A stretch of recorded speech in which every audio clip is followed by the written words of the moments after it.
Tempe City Council a couple of months ago unanimously passing a new city parks ordinance, which was aimed at community groups, many of them religious groups, saying that they are not allowed to help unhoused people in the city parks. And so the city council was supposed to have this vote on this ballot measure. They already unanimously approved it, and then they had to just do basically a consent decree and say, yep, that is what we want to do. But instead, in what is a very rare occasion, the city council unanimously voted no on the ordinance that they had previously unanimously voted yes to pass. The reason is that they were being there was a referendum on this ordinance that looked like it was going to end up making the ordinance get overturned, which would have reinstated a First Amendment lawsuit that the advocates had brought against the city. It is a confusing topic with a lot of different twists and turns, and the guy that's been following this as closely as anyone in the Valley is Balin Overstolz, our KTAR reporter. Is there a sense from the homeless advocates, and again, many of them part of religious groups, is there a sense that they've got a victory here and that they can trust the city moving forward now?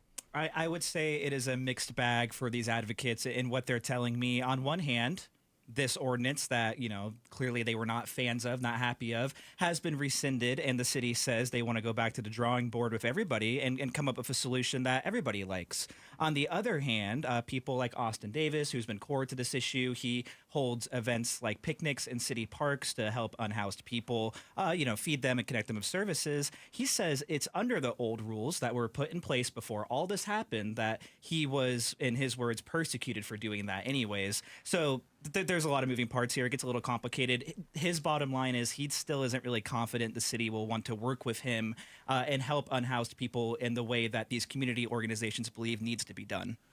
Bal, let me follow up on that, because Chris and I speculated, as talk show hosts are wont to do, to just kind of say, hey, what if they do this? So based on what you've seen and what you've heard, do the advocates have reason to have faith in the sense that maybe there is going to be some sort of negotiation? I'll put it this way, because as you both mentioned, unanimous one way, unanimous the other, whiplash to some extent. Is there reason to think that they may be able to find some kind of common ground? And I speculated that common ground is to say that Tempe has been known, I would think, as a place that is at least more respectful of unhoused folks. And yet at the same time, Chris made the point that there are families that they bring their kids and they don't want to see syringes, they don't want to see these kinds of things.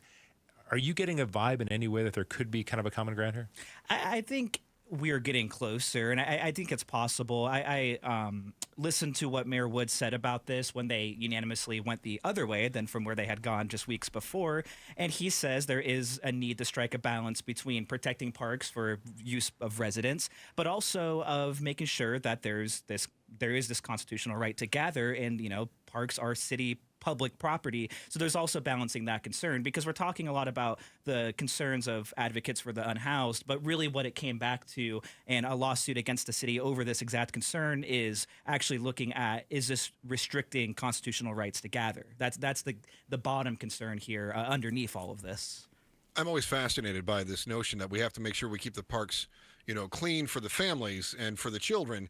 And so we want to restrict other people from using the parks with the assumption that every time they use the parks, they're going to do something wrong. At what point do we protect their access to those parks? And I guess that's kind of what you're saying that lawsuit was about.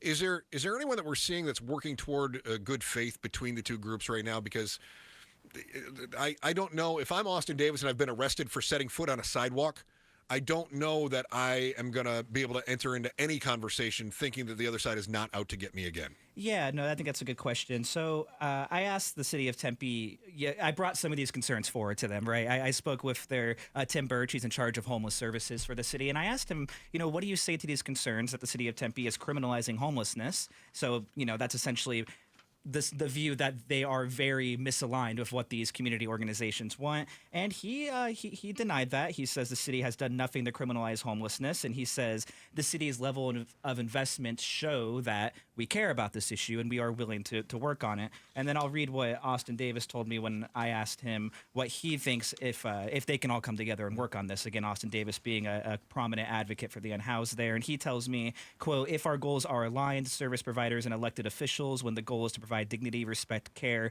and basic human rights to the most vulnerable in our city, then yes, let's all take a seat at the table. So that people are saying on both sides they want to come to the table. I think in these next few weeks, we'll just have to see if they do. Balin, how much pressure is the city of Tempe feeling on this? Because Chris and I again speculated that if this voter referendum this grassroots referendum had gotten on the ballot, I'm speculating, I would think that folks of Tempe would say, what was that initial 7? What are you talking about? That was ridiculous. You're not speaking to the will of the people necessarily. Did the city of Tempe sort of see that in the tea leaves and think, we do have to change this because they're feeling this external pressure? That's what it seems like. I mean, the referendum got enough signatures to get on the ballot. And, at the meeting where they initially passed this, where they initially put this new ordinance in effect, what they had told the advocates speaking in public comment period was, well, we know way more people who support what we're doing. And then I think maybe they were legitimately a little blindsided by the number of signatures on the petition. And so, I think there is an element of that, of maybe reconsidering what do people actually want. Balin, I'm going to take just a moment. Balin Overstolz, our KTAR reporter. I'm going to take a moment and talk past you to the talk show host because this is all pure speculation. Steve, you're a political guy who pays very close attention to the politicians. Does it strike you that, based on what Balin just said, we know way more people that say this about it, and we're very concerned about Mary and Bill and their kids at the park, and we're not so concerned about Stabby Stu. Is there a political element to this too? Like, how do I make sure that the people who voted for me are taken care of? How do I scratch their backs first? Yeah, and that's why I keep bringing up the idea of the tradition, Chris, of what Tempe has been. I'm not saying Tempe has always been the progressive always, but it's always been center left. Let's put it that way. Yeah. You've had some practical leaders there who were not, tree huggers or right wing people as well. It's a college town. Right, exactly. Yeah. There's that pragmatism there. So I think I think of Corey Woods as a pragmatist. I was surprised that he would have gotten in sort of the middle of this because I think it looks awkward for him as someone who I think has higher hopes, Chris, in the future. So I think that's interesting. I think it's a little uncomfortable because I think he is someone who could be a future member of Congress, a future governor or gubernatorial candidate.